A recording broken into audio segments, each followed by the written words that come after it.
quand on récupère les cellules iPS de la plateforme iPS, la première étape, c'est de les cultiver pour pouvoir les amplifier dans le but ultime de les différencier en cellules cardiaques. Donc, je vais vous montrer ce qu'est une cellule iPS quand on la reçoit de la plateforme.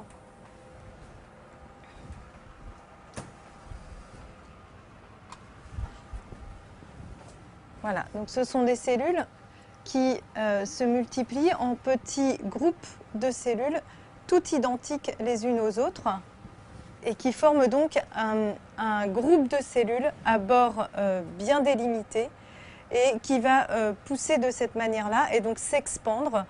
Et on en aura, après quelques semaines, une quantité suffisante pour pouvoir les engager vers une voie de spécialisation vers les cellules cardiaques. Ici, vous voyez un amas, un groupe de cellules iPS. Donc ici, vous avez des milliers de petites cellules qu'on appelle donc cellules souches pluripotentes induites qui sont regroupées entre elles. On voit que ça forme ce qu'on appelle une colonie avec une bordure bien délimitée, ce qui est une des caractéristiques, un des critères de qualité d'une culture de cellules iPS. On cultive ces cellules iPS sur des cellules nourricières qui ne sont pas des cellules souches et qui leur donnent tout ce qu'il faut pour qu'elles poussent et se multiplient.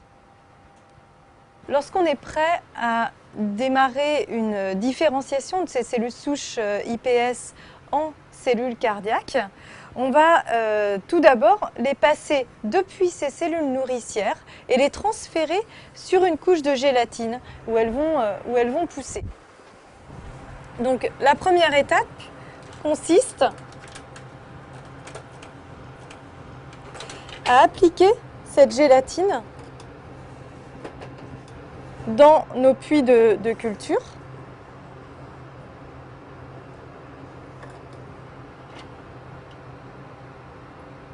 Voilà. Une heure après, on retire cette gélatine de telle manière que seule une fine couche de gélatine va venir tapisser le fond de la boîte et va permettre aux cellules de s'accrocher. De leur côté, les cellules ont été récupérées sous la loupe, exactement de la même manière que lorsque l'on récupère les cellules pour les passer d'une boîte de cellules nourricières à une autre pour les cultiver. Je récupère donc les cellules et je les dépose sur cette couche de gélatine où elles vont venir s'accrocher et se multiplier. Et ceci se passe dans un incubateur où je replace mes cellules.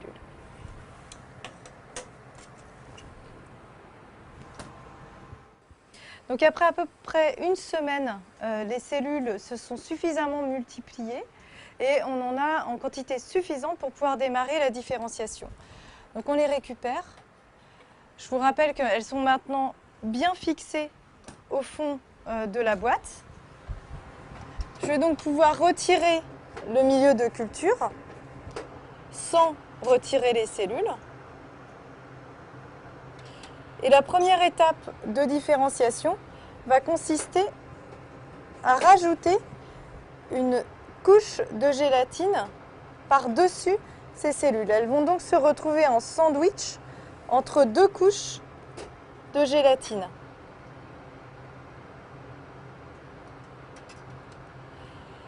On les laisse pousser ainsi pendant 2 jours. On va rajouter ensuite des facteurs de croissance pendant 5 jours, pendant les 5 premiers jours de la différenciation.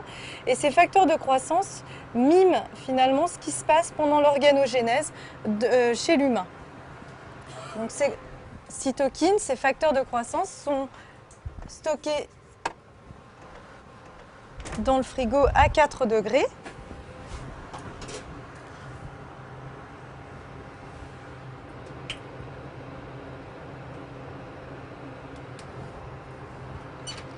Et je les ajoute donc aux cellules.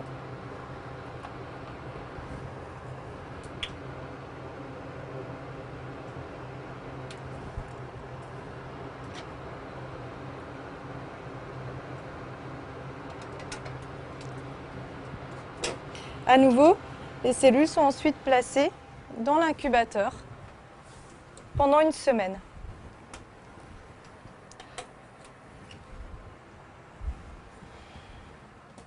Après ces 5 jours d'application de facteurs de croissance sur nos cellules, on va rajouter tout simplement un milieu de différenciation dans lequel les cellules vont poursuivre leur changement de statut depuis une cellule IPS vers une cellule cardiaque. Donc, je vais vous montrer les cellules après ces 5 jours d'application de facteurs de croissance, où on voit qu'elles ont déjà évolué. 8 à 10 jours après le début de la différenciation, on voit que les cellules ont déjà commencé à se modifier, à se transformer. Vous voyez ici, elles n'ont plus du tout l'aspect de cellules IPS et on repère même quelques petites zones où les cellules se contractent. Je vais ensuite vous montrer des cellules après 1 mois de différenciation qui seront donc beaucoup plus matures.